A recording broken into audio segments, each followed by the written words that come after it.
Olá, meus amigos do canal Espiritualidade.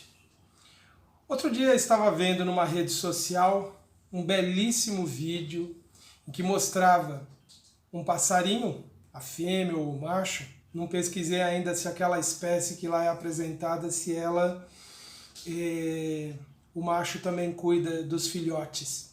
Mas a cena muito bela mostrava ali então o pai ou a mãe cuidando dos filhotinhos dos passarinhos. E é uma cena muito enternecedora, muito bonita de vermos ali, numa situação de tanta fragilidade, alguns filhotes acolhidos num ninho criado ali por uma folha, na verdade criado pelo passarinho, né? E eles sendo alimentados pela mãe ou pelo pai. E aquilo naturalmente, quando nós vemos uma cena dessa, logo de princípio, nós já imaginamos quanta ternura, quanto carinho. Só que o meu lado biólogo acaba me impedindo de me manter nesse enternecimento, porque logo lembrei de que, na verdade, esse comportamento do pássaro é um comportamento instintivo. Não há ali sentimento de afeto, de carinho pelos filhotes. O que faz um macho ou a fêmea de determinada espécie que, ao longo da evolução, desenvolveu a capacidade do cuidado parental é algo instintivo. E colocando dessa forma, tira toda a beleza, toda a magia que tem quando nós vemos essa cena. Mas também o meu lado espírita me trouxe a lembrança, outra informação importante. E me permitam então trazer essas duas ideias que nós temos em duas fontes fundamentais da doutrina espírita para o nosso conhecimento. A primeira fonte, me permitam ler, é a questão 702 de O Livro dos Espíritos. Kardec perguntou, em sua admirável investigação junto àqueles que promoviam os fenômenos impressionantes no século XIX de manifestações espíritas, quando ele descobriu que ele podia interrogar aqueles espíritos, ele fez a seguinte pergunta então. O instinto de conservação é uma lei da natureza? Lembre-se que eu falei, o passarinho na verdade só está seguindo o instinto ao construir o ninho, ao alimentar o seu filhote. E as sábias inteligências do invisível responderam assim. Sem dúvida, todos os seres vivos o possuem, seja qual for o grau de sua inteligência. Nuns é puramente mecânico, noutros é racional. E na questão 703, eles responderam assim a seguinte pergunta. Com que objetivo Deus concedeu a todos os seres vivos o instinto de conservação? E então eles responderam assim. Porque todos devem concorrer para o cumprimento dos desígnios da providência. Foi por isso que Deus lhes deu a necessidade de viver. Além disso, a vida é necessária ao aperfeiçoamento dos seres. Eles o sentem instintivamente, sem se darem conta disso. É a situação, pelo que hoje nós sabemos pela ciência, do que se passa com animais como os pássaros, né? Não se reconhece ainda, por nenhum estudo, pelo menos que tenha chegado ao meu conhecimento, de que haja algum tipo de afetividade, de um cuidado que não seja o meramente instintivo. Mas também nós temos uma outra referência muito interessante que nos faz pensar sobre os instintos. É uma referência que nós temos no livro O Evangelho segundo o Espiritismo, no capítulo 11, Amar ao próximo como a si mesmo, na belíssima comunicação do Espírito Lázaro, o amigo de Jesus. Todos conhecem a história de Lázaro, né? E o Evangelho traz a informação de que ele era amigo de Jesus. Lázaro, nessa comunicação admirável dada no ano de 1862, na cidade de Paris, quando ele discorre sobre a lei de amor, ele também nos fala do instinto. Olha só, ele diz assim, logo no início, está lá no item 8 desse capítulo 11. O amor resume toda a doutrina de Jesus, porque é o sentimento por excelência, e os sentimentos são os instintos elevados à altura do progresso realizado. No seu ponto de partida, o homem só tem instintos, mais avançado e corrompido só tem sensações, mais instruído e purificado, tem sentimentos. E ele prossegue na sua belíssima reflexão, e que eu queria só, na verdade, destacar para vocês isso, que os instintos são a base do sentimento do espírito. Nós, na doutrina espírita, admitimos que todos os seres vivos têm um princípio espiritual. O embrião, o germe, o início de um espírito que um dia será inteligente, será capaz de amar e até de odiar, e que a formulação dessa capacidade de pensar e de amar, ou até mesmo odiar, se desenvolve nessas etapas pregressas da evolução do princípio espiritual. Todos nós já fomos seres que habitamos formas de vidas anteriores à nossa, anteriores à vida humana. Para muitos de formação muito rígida no cristianismo, essas ideias são muito difíceis de serem aceitas. Mas a ciência comprova claramente que nós, seres humanos, como animais, evoluímos a partir de formas primitivas. E a doutrina espírita nos traz essa compreensão de que nós somos seres que estamos ao longo de muitos milhões de anos em processo de formulação de tudo que nós somos. Já pararam para pensar quantas lutas, quantos desafios, quantas dores nós já vencemos ao longo de toda a nossa jornada evolutiva? Tenho passado nos últimos tempos por muitas reflexões sobre esse tema, que sempre foi muito cativante para mim, mas em especial nessa época em que desafios muito grandes nos trazem ali a necessidade de refletir mais profundamente nesse conhecimento extraordinário que nós temos da doutrina espírita. E lembrar de quantas vezes estivemos ameaçados, estivemos muitas vezes em um ponto de aparente vulnerabilidade, mas existe uma força poderosíssima que impulsiona os seres vivos à sua sobrevivência e à superação.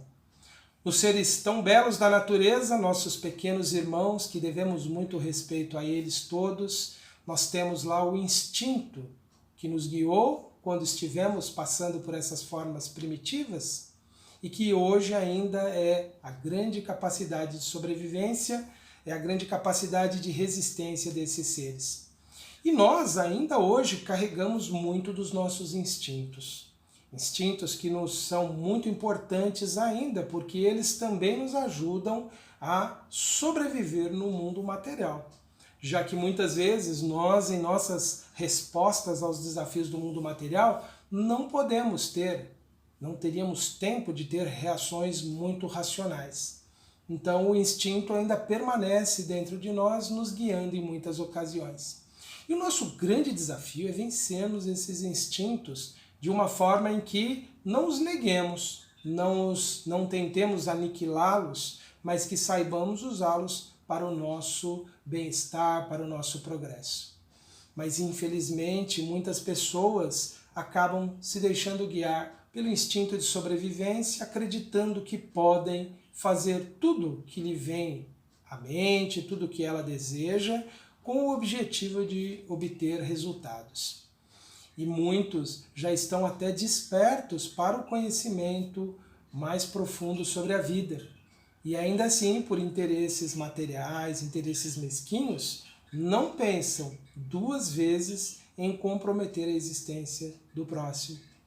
E muitas vezes em ações agressivas, violentas, de outras vezes em ações bem pensadas, bem planejadas, ações que levam ali a obter os resultados que essa pessoa pretende, independente dos danos que ela causa à vida alheia. Nós sabemos que, ao longo da evolução espiritual, nós vamos desenvolvendo cada vez mais a nossa consciência, nosso senso ético, a nossa capacidade de avaliar o que é o correto, o que é o errado. E Jesus deixou muito claro que nós não podemos pretender para o outro aquilo que nós não queremos para nós. Então, todas as vezes que nós agimos guiados aparentemente pela ideia do instinto de sobrevivência, que nós podemos fazer tudo para nos manter vivos ou obtendo os resultados que nós queremos, nós estamos muitas vezes nos degladiando com essas noções superiores que nós já temos. Nós estamos muitas vezes a pretexto de defender o nosso direito ou defender a nossa posição, seja ela profissional ou qualquer outra que seja, de agir de formas desonestas com o próximo. Por exemplo, não tendo o rigor, o cuidado com a verdade. E todas as vezes que nós estamos manipulando a vida e as situações de forma a sempre obtermos apenas resultados bons para nós, dentro dos nossos objetivos, independente do quanto aquilo vá acarretar de sofrimento a outras pessoas e até mesmo a outros seres que compartilham conosco a natureza, nós assumimos uma responsabilidade muito grande. Nós estaremos desenvolvendo para nós experiências futuras que vão nos exigir muitas vezes grandes sacrifícios e, dependendo do grau de consciência que nós já temos, o quanto ela está desenvolvida em nós, vamos nos candidatar a situações semelhantes àquelas que nós provocamos para outras pessoas. Então a vida sempre nos trará de volta os resultados daquilo que nós estamos semeando em nosso caminho. Como diz os sábios benfeitores, isso difundido de muitas formas, a semeadura é livre. Se não me engano, é Emmanuel que diz isso. Mas a colheita é obrigatória. Nós podemos, na experiência humana, fazer o que nós quisermos, dentro das ilusões que nós estamos vivendo a cada época. Nos nossos dias é muito comum as pessoas dizerem: mas eu preciso preservar o meu emprego, eu preciso preservar o meu status, o meu conforto, a segurança da minha família. Mas se para isso eu tiver que corromper a verdade ou agir de maneira antiética, tirando das pessoas os direitos que elas têm ou determinando dor e sofrimento às pessoas, não há justificativa quando já temos a consciência desenvolvida. E nós estaremos, na verdade, numa situação ainda mais delicada, quando nós permitimos que os interesses pessoais determinem as nossas ações sem pensarmos no bem comum, no bem coletivo. Tem até pessoas que justificam dizendo: bom, é melhor então eu fazer algo porque é o bem que vai atingir a todos. Mas às vezes a verdade ela precisa de defesa. Ela precisa de alguém que mostre: olha, isso que parece que é o consenso, que todo mundo considerou certo, não é tão certo assim. Mas muitas pessoas preferem jogar a culpa ao mundo em que estão vivendo, dizendo assim: o mundo é assim mesmo, a instituição em que eu trabalho é assim mesmo. E aí o que nós estamos fazendo? Mais uma vez, estamos produzindo dor e sofrimento para nós mesmos. Porque a lei divina, independente do quanto alguém acredite ou não nisso, ela irá funcionar. Ela irá trazer de volta. Aliás, essa noção de que tudo que nós fizermos retorna a nós, ela não é do Espiritismo. Ela é do conhecimento espiritual de toda a humanidade. Praticamente em todas as culturas, em quaisquer sistemas religiosos, há essa noção. No judaísmo existia essa noção, no cristianismo primitivo existia essa noção e em outras culturas também. O fato é que nós sempre seremos responsáveis pelo que estamos produzindo e semeando no mundo. Por isso que quando nós somos alvo de algo injusto, nós não podemos pensar em agir com a mesma injustiça que nos é praticada. Por isso que quando as pessoas agem sem ética, sem caráter conosco, nós não podemos agir daquela forma. Porque quando nós optamos por não agir de modo antiético, de um modo vingativo, de um modo que poderia até trazer resultados para nós numa disputa, numa vingança, quando nós abdicamos disso, nós geramos para nós uma nova situação espiritual. Eu sei que muitos que estão me ouvindo já vivenciaram situações assim, ou já presenciaram pessoas passando por esse processo. E elas acabam muitas vezes pensando ali: será que não vale a pena mesmo agir um pouco errado com alguém que agiu tão errado? Fazer um pouquinho de mal para alguém que espalhou tanto mal? Pois é, não nos cabe jamais isso. Se nós queremos libertação, nós precisamos agir sempre dentro dos princípios éticos. E parar com essa desculpinha de dizendo: o que eu podia fazer? Eu tive que ceder às pressões do meio onde eu vivo e me corrompi. Nós só cedemos quando nós queremos. E lá no fundo nós revelamos o nosso caráter e a nossa personalidade ao compactuar com as injustiças. Não foi à toa que Jesus disse: bem-aventurados os que têm fome e sede de justiça, ou os que sofrem perseguição por amor à justiça. Então, se você abre mão de sofrer em defesa da justiça, você não vai ser bem-aventurado. Você não vai obter o resultado daquilo que você quer.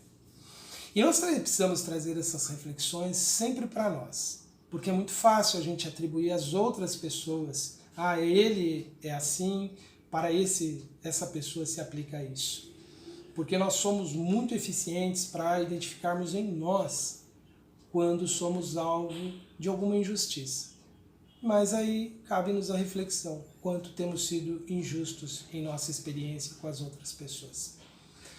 Por isso que devemos estar em busca do conhecimento espiritual superior permanentemente, porque é isso que vai nos dando ao longo da vida a possibilidade de aprendermos mais sobre nós mesmos, sobre o próximo, sobre tudo o que existe e que envolve a nossa vida.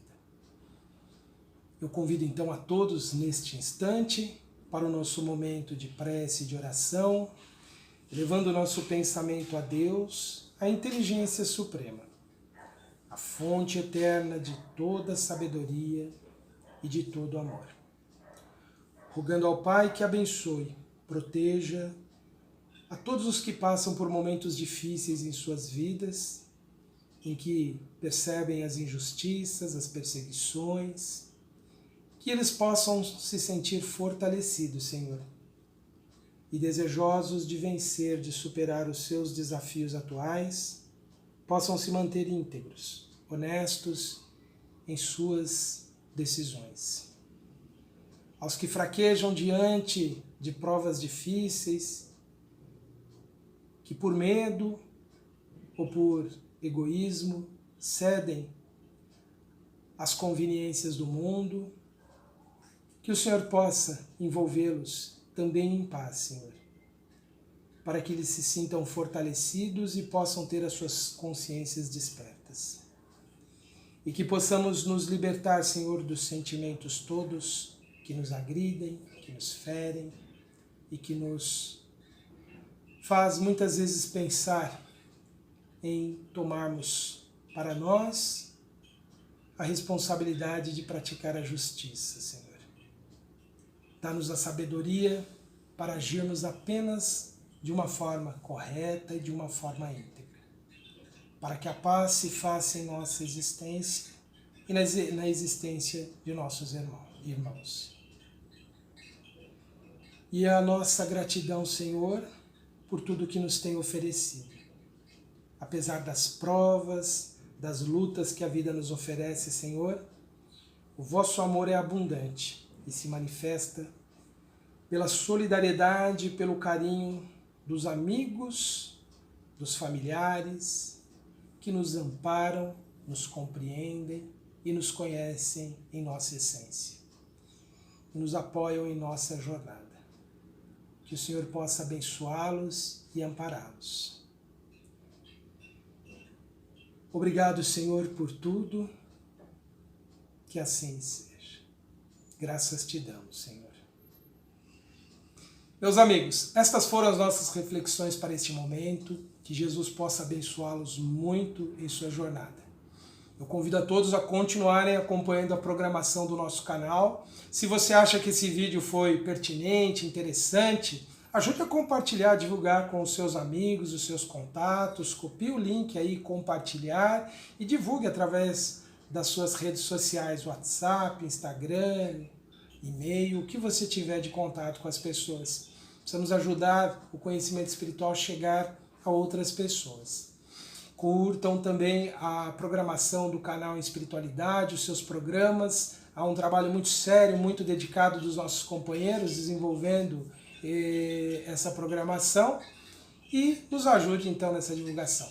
Um grande abraço a todos e até a próxima.